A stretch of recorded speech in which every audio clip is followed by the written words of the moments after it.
Hello, Jamie back from Inky&Scrappy and my Brewing Up Creativity class. So this is one that I do in person locally.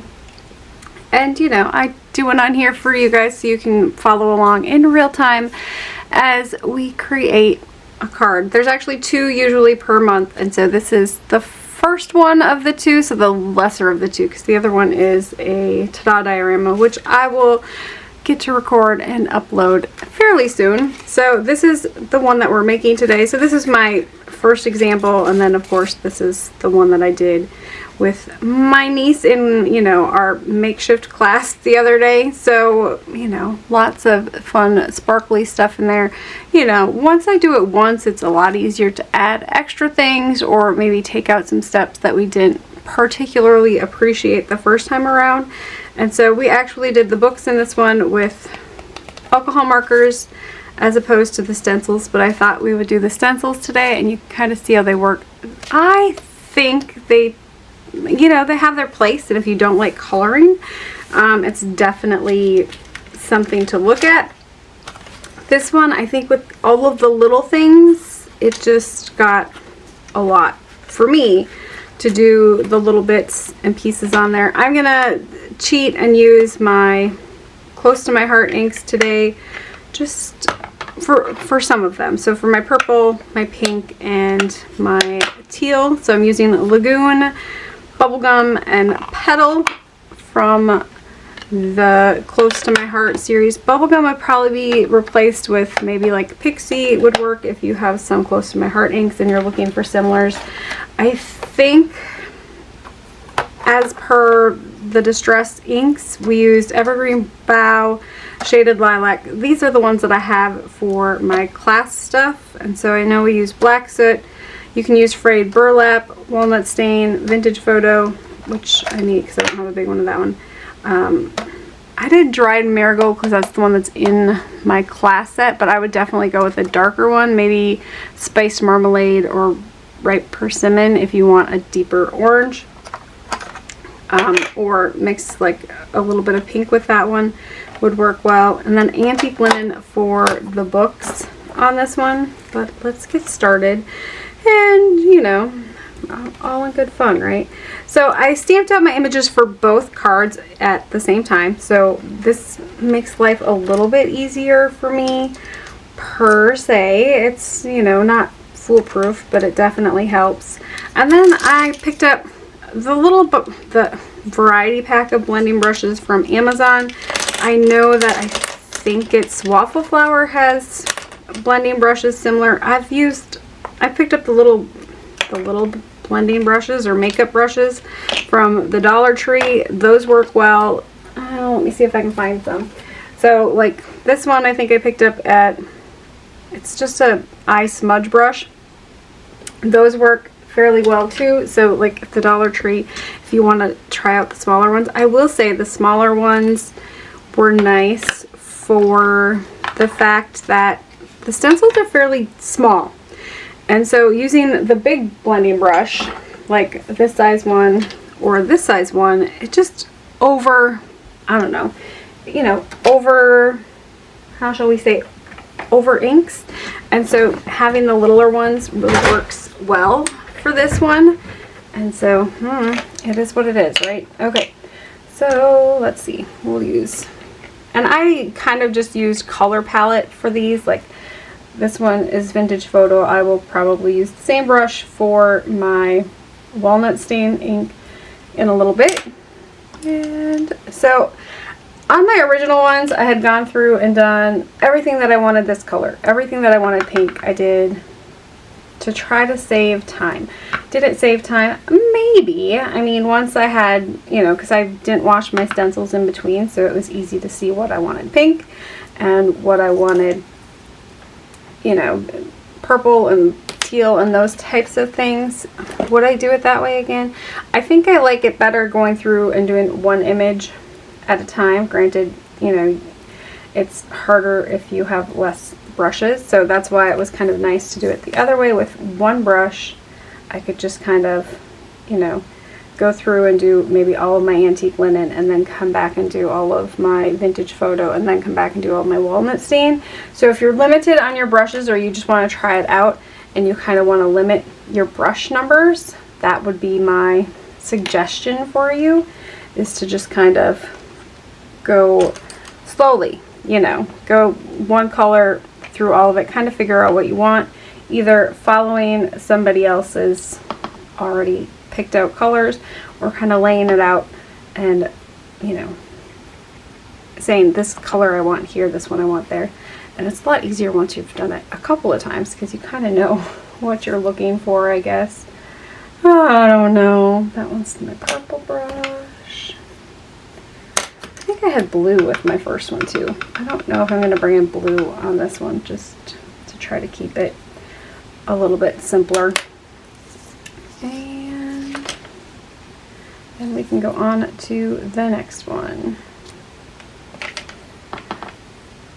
So since I'm not going to bring in the blue, I'm just going to kind of figure out my colors from here on out with just, you know, I think I did, let me see, Stormy Sky probably was my blue on this one. And so I'll just trade that one out for, you know, in between my teals and my purples sort of thing. So they line up really easy. They are outlined on the thing, so you can just line it up. It does give you a little bit of wiggle room there, so if you're afraid that you're not gonna get it quite lined up right, you have a little bit of space on your black line that's gonna overshoot it.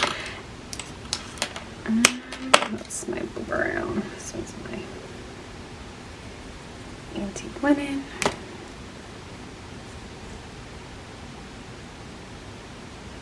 Go back in with my teal. And so I'm going to do all of my images today for both cards. So if you're watching this one second, this is where all of my imaging colors are going to be. Well, you know, the colors for my images are all going to be on this one and not on the other one. So if you watch the other one first, you know, if you're catching it later on, just go back. You know, that's where all the coloring is done, is on this one. Just makes my life a little bit less, you know, can I say a little less stressful, just to have to do the coloring once and not the other.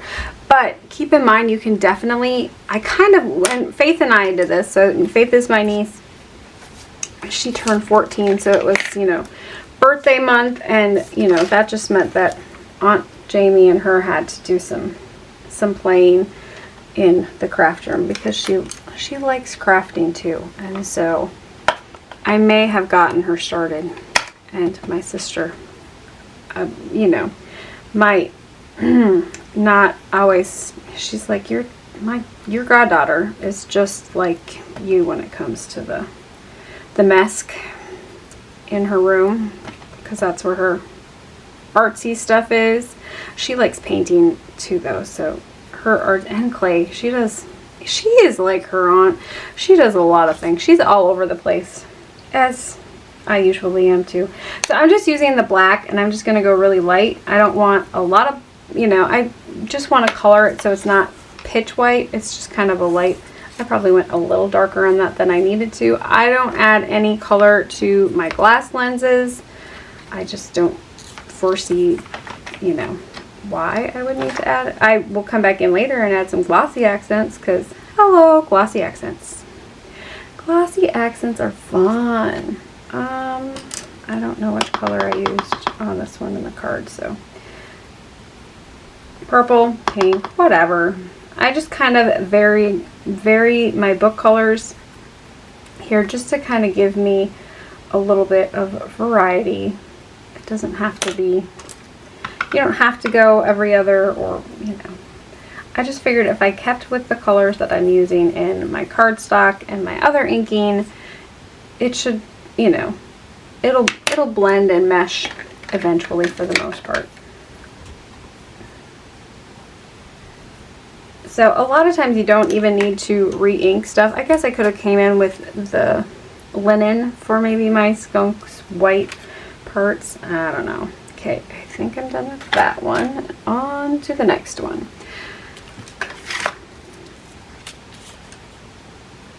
go with, what color do I want to make my little house here? I'm going to go light and just kind of do it as a white, but I'm going to add just a little bit of that antique linen to it so it gives it a little bit of shading. You could definitely go in with the gray.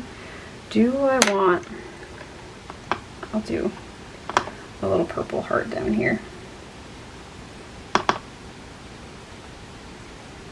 And I want to make that one a little bit darker because I'm going to go over that with pink, but I still want to be able to kind of see it.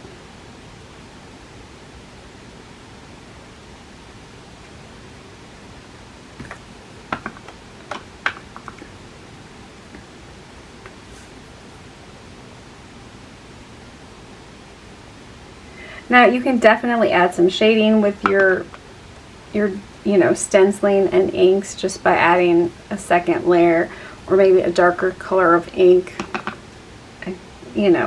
That way. I just find these ones are so little that it was kind of hard for me to do that, or maybe it's just because my patience level is null and void, and so therefore if I'm doing this one, I'm just kind of adding color and getting it done sort of thing. I don't know. Do you guys like stencils? Is this, I don't know, this to me was new because it wasn't my normal, for sure, how to do the things. I do like kind of using the stencil for the critters and then coming in with the alcohol markers to do the books or the smaller items where I can add a little bit more shading a little easier when it comes to all of the little book stuff. And I don't know if that makes sense. But like these where it's just like the two little items, I just thought it would be easier to add. I should probably do this one in a brown. Kind of give it a wooden knob maybe. And then purple.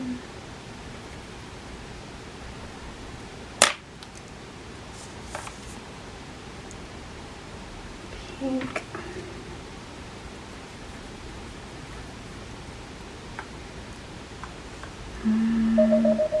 Acorns.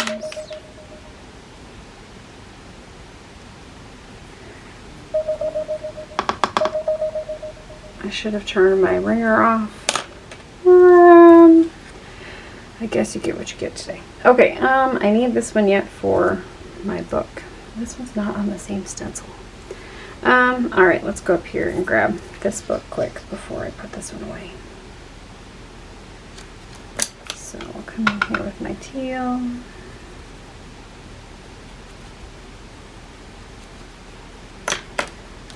And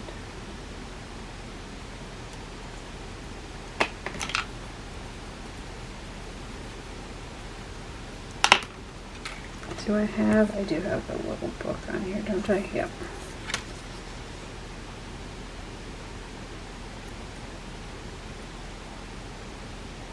I'll do that one in blue.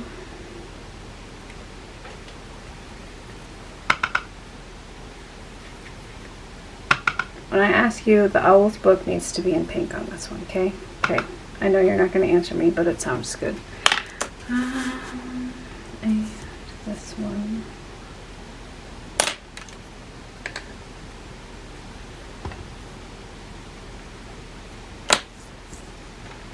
So that one is done. On to the next stencil.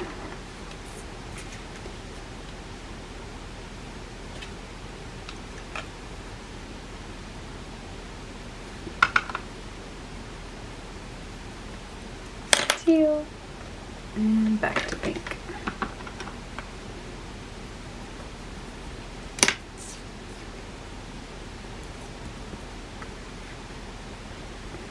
I'm going to do the Owl's book right away because I will forget that I said I wanted that pink. What? Jamie, forget? Yeah, always. And, you know, some of them, they color the whole image and then you're going to go back in and add a second color over the top. So just keep that in mind that you don't want to make mud I don't know how else to say that one. Just, you know, of course purple on that pink one would have worked. The teal is working okay with it. It doesn't give me mud. And so that's kind of one of those, like, you can do that if you want. If you don't want, that's okay too. And so for the worm, I go with my darkest color first, and then I don't re-dip for my ink.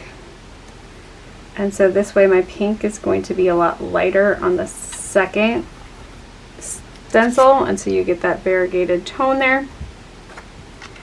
I will do the same thing for this one.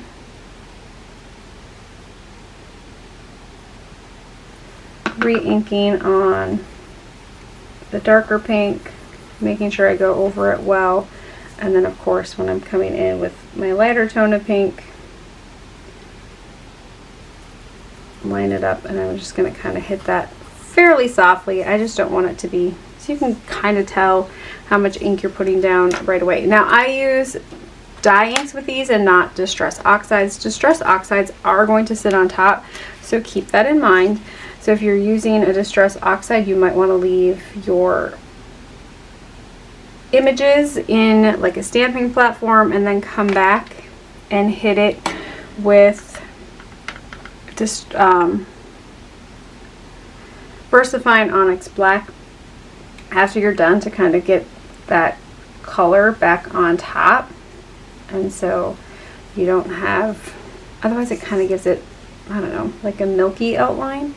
But you could probably do these in like a, do I say like a jellyfish ink, and see how that looks. Kind of gives you a more, I mean, I haven't tried it, so I don't know, because it's not going to be exact, right?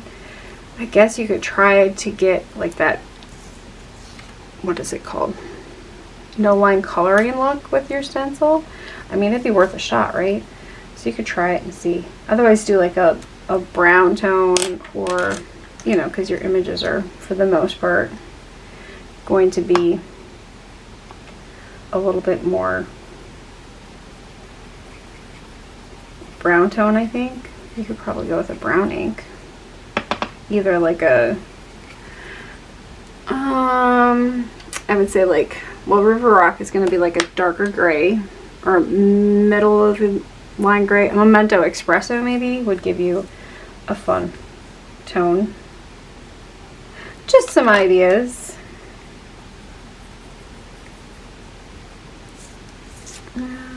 That one's done. Owl. For my owl, I'm going to switch my brown to the walnut stain. I want, you know, a couple of different colors of brown there. I don't want it all to be the same shade of brown, and I thought bringing in that darker one kind of gives you a little bit more of color variation there. And then for this one, ooh, do I want to do tea dye, or, well, let's do this one just lightly. So I'm just going to take that walnut stain and just go really light over it, not concentrate it too hard. And then of course for my orange one here, I'm going to do the Distress Dried Marigold. But it's really a really light orange. It kind of almost is like a yellowish orange. And so keep in mind, if you want to go a little bit darker, definitely go for it. Especially if you went a little heavier handed on your owl face there, it definitely kind of hides it a little bit more. And if you want a little more and you don't have, you mix pink and yellow to give you an orange. I'm just going to hit that with a little tiny bit of pink and try to get a little bit more orange tone out of it. Did I get it? I don't know. And then we have the little bunnies. So Mama Bunny, do I want her dark or do I want her light today? I've done them a few different ways. I think I'm going to go hers. I'm going to use walnut stain on, make her a little bit darker rabbit.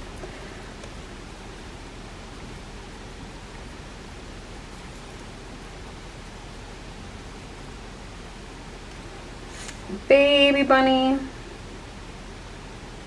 I'm going to go back with that vintage photo and kind of make it a lighter color, but definitely lighter in tone as well, so you kind of get the color variation there.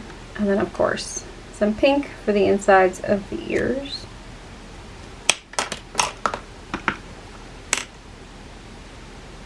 Oops.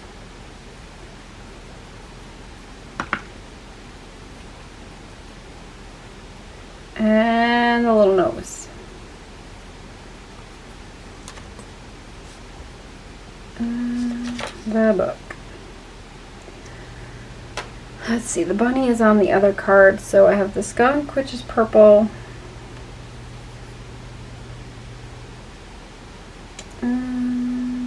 Let's do a teal book on this one because my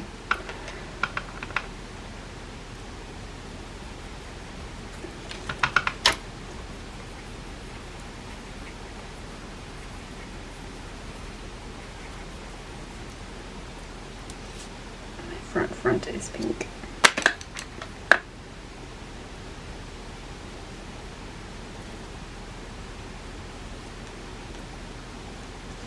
All right, there are all of my images colored up.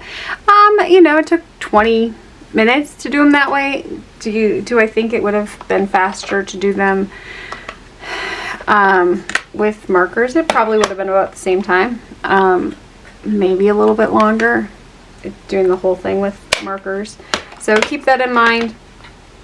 I am going to turn off the camera and cut them all out with the coordinating dies, just to save you some time and me some time, because yeah, it's all good. Alright, so I'll be back as soon as they're cut out. So I have all of my images cut out and then separated from one card to the other. So now we're going to work on our background for this one. So I'm just using a piece of white cardstock here. Whoops, I have all of my pieces already cut out. I will tell you which ones we used here. Okay, so the hearts I actually use, I think it's the Fawn's heart borders, or heart, I don't know, it's a heart border die? No. Either the heart border die or the one with like the heart banner. I think it's the heart banner background because it has the strip of hearts in there that you can just cut out a whole bunch at once. But there's a little heart in the woodland stamp set that you could definitely use. I just try to go with the, you know, easiest when I do mass producing of cards. And then the other pieces here, the build a birdhouse, it's actually the one that goes with the, what's that die set? The Magic Iris die, so it's the birdhouse add-on for that one. I probably use this one way more for this than I've ever used it. I think I've maybe used it once with the Magic Iris die. I like it just as a birdhouse in general. Of course, those pieces are all right here. And then this is just a banner die for my sentiment on this one.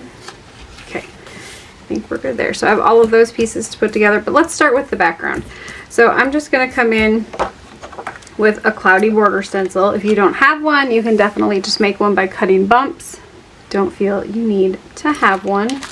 I just set my ink somewhere. So I'm going to come in with my Lagoon color for my clouds on this one, just because I want my colors to kind of match my, you know, papers that I've already picked out, and it's going to match my ink colors because it's the same ink.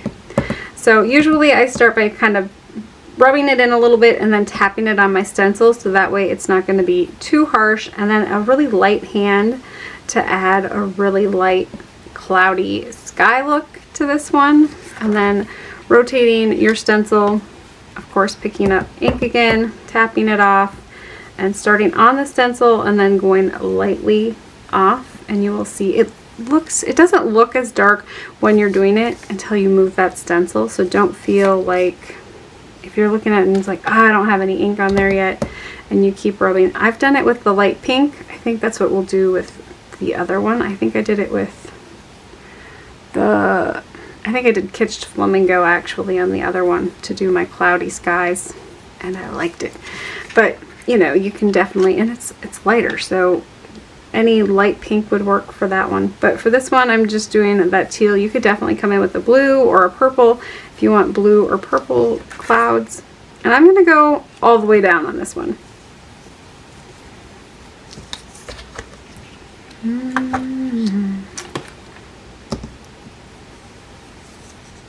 Uh-oh, I wiggled. That last row is always the hardest for me. Holding on to the stencil and the paper at the same time.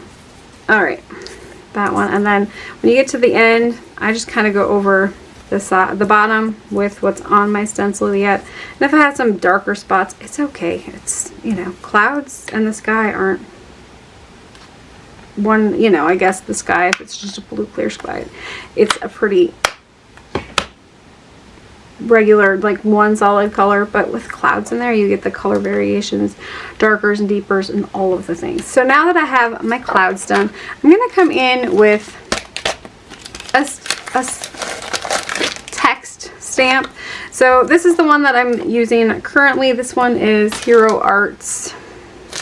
Let's see, what's this one? Does this one say? Oh look, I have a little worm in there. I don't know how that little worm got in there. That might not even be my little worm. I'm not sure. It's probably Faith's little worm from the other day. Anyways, Faith, I found the worm we lost. We lost everything the other day. It was hilarious. It's not just me. This one is the Script Bold Prints CG830. If you're looking for this one, I love script stamps. That's my jam, man. And so I have quite a few of them. Alright, we're going to bring in the stamp platform, and I'm going to show you how I do this one. Maybe it's not conventional, I don't know. So I do this one. So keep in mind that it might shift around because I don't actually take my stamp off of the base piece there. I'm trying to make sure that it's upright. We might have done this one, and I may have stamped my lettering upside down. Not that anyone really knows that but me. And then I'm just going to put some tape runner. You can use removable tape runner if you don't want the other one on it. And I'm just going to plop this down here on my actual door. And just make sure that I'm going to hit it with my stamp in its entirety. Like, it doesn't matter if it's not all there, but I want most of it to hit. Now for this one, you can either come in with, you could definitely come in with your Lagoon and do a tone on tone. If you want the tone on tone look, you could do a VersaFine Claire. This one's Morning Mist, which is like a gray. I think we did River Rock. You could do Jellyfish if you want a really light tone. I'm going to do the Claire VersaFine today, just because I know I'll get good coverage. Now, do I want it super dark? This was the one that I used on my original, and I thought it was really dark, but it wasn't bad. And I should have done my other inking first, but I'll do it this way and then we can come back. But you can also just do, let's see if I have a scratch piece. Okay, so I have a scratch piece of paper. If I want to do kind of like a second generation stamping, I'm just going to stamp it once on here, get it so it's not as dark, and then I'm going to plop this on there.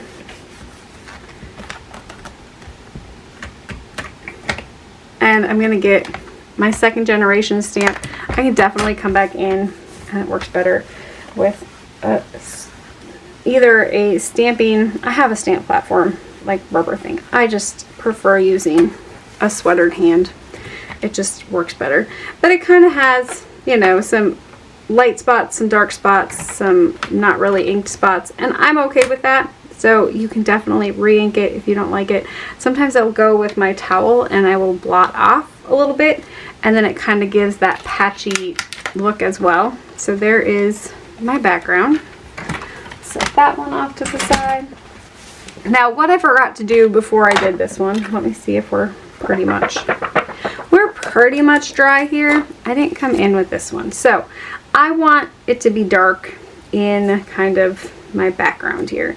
So I'm going to kind of play this one by ear, figure out where my birdhouse is going to be. Then I'm going to take a pencil, and I usually just kind of shift it over a little bit, do a tick mark, shift it back the other way, do a little tick mark. I'm going to go up a little bit and then down a little bit. So I kind of have a rough estimate here of where I want that darker to be. I don't want to go outside of the birdhouse per se, but I want it darker where that birdhouse is going to sit, where that hole is going to be, because I want it kind of darker on the inside. So I'm just going to start in the center of that spot there, and I'm just going to add ink until I am content with that second, you know, that, so it's dark enough and my circle is big enough to encompass that whole opening in my birdhouse. You could definitely go in with just a second piece of paper behind this one and not do it this way. I just like to save ink or save paper. I don't know. I like doing it this way. It's fun. But you can definitely, you know, any way you want, but you could definitely do it before you do your stamping, and then that stamping will sit on the top of this one where it kind of gets hidden on this one. So if I wanted the text to kind of be in the background there, I could definitely add it. But I think we're good here. It's going to be a little bit lighter to the side, which is fine with me. I'm content with that one. Now at this point you can splatter it with sparkles if you so choose. I'm bringing in Winsor & Newton watercolor, iridescent watercolor medium, and I just put a teeny tiny bit in the bottom of the bottle, so it doesn't even cover the whole bottom. Add some water to it and it just makes a gorgeous shimmery mist. So we're going to add that a little bit. If you want some bigger drops on there, go ahead and just like take it out and kind of tap it and you'll get some of your bigger drops on there. So this is just one of those like traveling water bottles. It's a little one. It works well. And so there we have our background piece. I am going to probably trim this one down just a little bit because I want a border on it. And I'll show you that in a little bit. But let's do our birdhouse. We're going to let that dry and then I will put together the birdhouse first. So there's not a lot to do on this one. It's just a matter of gluing on. If my glue is going to work, it's another get, you know. Maybe. Are we working today? No. Why would we do that? Okay, come on. There we go. It's called I'm not great about remembering to put the cap on, and it's winter in Minnesota. So the house is very dry. So I'm just going to add in my glue for my trim. So this one, I'm just going to pop that on. And a lot of times with this one, it's actually easier to see from the back side to make sure that you're, so I usually go from the back side and then turn it around, kind of lift it up. This one you can go this way or you can go that way, the other way. I did it both ways.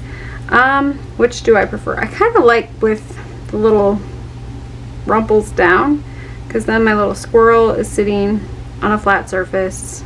I don't know. It's a horse piece. Again, I flip it over and then I can see that I'm a little bit better on lining things up. It's total preference. That's what works well for me. So I did cut out the two little ivy pieces, and you know, you can decorate your birdhouse as you see fit. So the birdhouse idea and the stamp set, okay? We had, back in elementary school, we used to, in the library at school, we used to have Mrs. Wunderlich, which was our librarian, used to have a tree house in the library. So it was just like a little wooden tree house. It was kind of fun, and we'd always fight to see who got to, you know, read in the tree house during library time. You know, I don't know if you have any stories like that, but that's what this reminded me of, is the little animals sitting in the birdhouse reading their book. Yeah. Do I want to add in my critters now or later? I'll probably do them later. Okay. So I have that done. I can add this one onto the bottom here.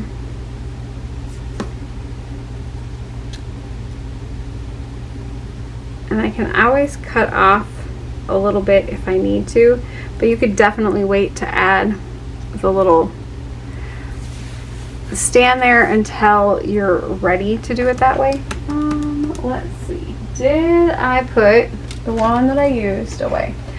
Sometimes I do, sometimes I don't. So the easiest part for this one, for me at least, is to kind of come in with a die to cut my shape out, just because then I know exactly what it's going to look like when I'm all done. You could definitely just cut it with your paper trimmer if you wanted to, if you didn't have A2 dies. I just like doing it this way because I can frame it up, kind of figure out where my shape is. Now keep in mind, you could definitely do this with a piece of acetate and kind of figure out where what's going to be there. You know, cut it down, cut a whole bunch of them down to size for A2 card fronts and see what's going to be left behind if you do a 1/4 inch cut off each side.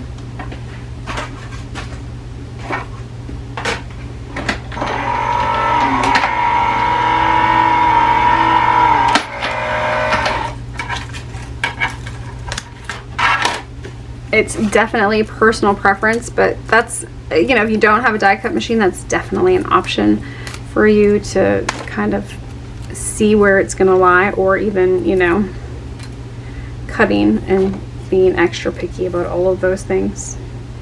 I think my treehouse went crooked. Okay, so for this one, you can either lay it down flat and not do a raised treehouse. My first one I did just flat. So here's my first one. I just did it flat on there. It worked out well. I would say making sure when you glue just around the edges so you can kind of tuck animals in there as you're going. But on the second one, I decided, you know, I was ready to add a little bit of dimension to it. I thought it would be, kind of gives it a little bit more of that inside, I don't know, that layered look, I guess. I love adding dimension with a little bit of foam tape. These are 1/8 inch wide foam strips. They just come in handy for kind of doing your outline pieces. You could do foam rectangles or squares, whatever you have available to you. Don't feel you need the little strips.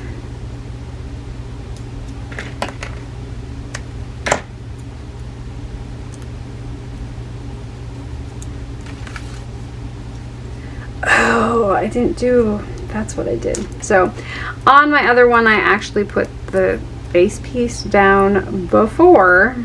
I didn't actually add any adhesive to it. So I added that piece to my base first, or I added the birdhouse and then I added the base piece. So it's of course a piece, one way or the other. The other one I could put my sentiment right over the top of the post that way without adding any adhesive, but it's totally up to you. No harm, no foul.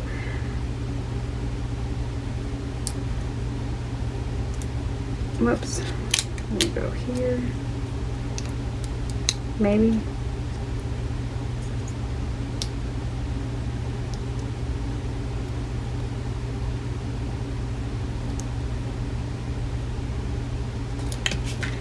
Okay. And then it's just a matter of adding in my little critters here. So I'm gonna do, I wanted the owl to kind of sit up a little bit. So I'm gonna add in the books kind of just so it's tucked beneath there, so it looks like there's a stack of books. And then I will set the owl on top,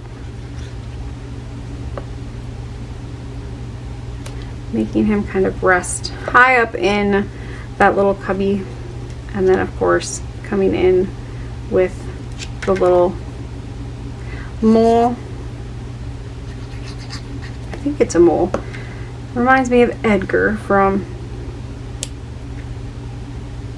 what's that movie called? I don't remember. The forest one. I remember watching it when I was younger. Don't ask me, I don't remember names.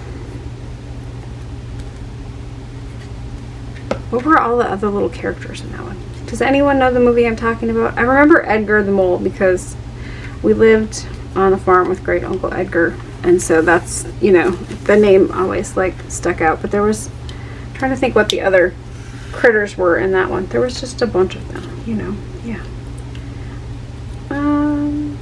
And then I'm gonna add in my little squirrel off to the side. He's kind of got stuck reading a book instead of eating out of the bird feeder. Feel free to add some adhesive, like foam, around under the book if you want. I'm just gonna kind of make it. I thought it was fun to add the worm to this one. You wouldn't need the worm, most definitely. He's just kind of an add-on. You could tuck him inside too if you wanted to. I just thought it was kind of fun to add him to. Whoops. Stay. Big old pork chop fingers getting in the way. Okay, so I have that one on. Now we just have our sentiment to stamp and the base piece here. So just because I don't want to clean off the other one, I'm being lazy today. So I'm gonna pop my sentiment strip in here. I think I actually have. So if you like to pre-cut your sentiment strips, or like I do for class, I like to have them pre-cut. Usually I stamp on them and then cut them out, or you can just, you know, line it up and cut it out with your regular paper cutter. Where's my stamp set? So I'm gonna go with You Are Tops in my book on this one. And so this is the one that matches my sentiment strip. So this is a little cheat. So this sheet here is just a cheapy Cricut mat, like a, you know, mild tacky mat that I picked up off of Amazon. And then I just cut it down to size to fit inside of my Misty, but it would fit in any of my stamping tools really. But then I ran a piece of paper, a heavy piece of paper, through the die cut machine with my most used sentiment strip style stamps. And so I'm just gonna make sure that it was lined up. But it's easy to line up your sentiment strip this way. Oh, I did the bigger one. Well, I put it in the wrong spot, so I'm just gonna center it and call it good. I might have to trim. It's all right. So in this way, you can kind of just, you know, it's supposed to be in this one. I messed up. It's fine. I'm not gonna refix it right now. So I'm just gonna pop that one in there. Add my sentiment strip. It's gonna stick to the back side. I don't need to worry about adding a magnet on top. I'll leave the magnet on this piece so that stays in there. And then you can just pop this one back out. It works great if you are doing multiples of things, like if you're doing multiple cards, you can, you know, cut them all and then you just pop it in and pop it out and you just can keep going. It works very well for that style of thing. And, you know, so you do the work once and you get to enjoy it for a while. I hope that makes sense. All right, I'm gonna add a little bit of foam adhesive for this one since I didn't do this piece on. I really like it when that was like put straight on the background piece, but whatever. A case of the Mondays on a Wednesday. Typical Jamie. Okay. Peel up my foam adhesive here. I'm going to add just a little bit of glue so I can wiggle it if need be. I am actually going to remember to bring in my reverse tweezers on this one. My hands aren't working the greatest today. So this way I can kind of line it up, figure out where I want it first. I should have added a little bit of glue there, but we'll be okay. And so I can pop this one on. And then I still have those little purple hearts that I had cut out. I thought there was 4 of them. Maybe I only have 3 of them. Oh, there's my 4th one. I think the other one I did an extra one down here because I was off on my stamping. Yeah, it happens. So I'm going to pop one here. I think we'll put one there. and one up here, kind of like they're floating up. So pop that one, come on.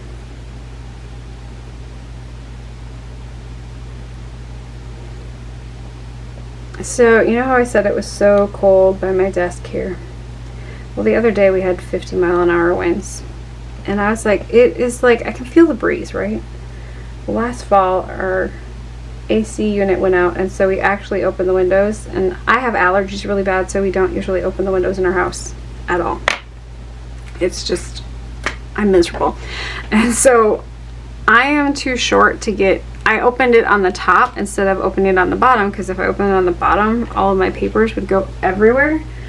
And so I opened it on the top, and I didn't have it all the way closed.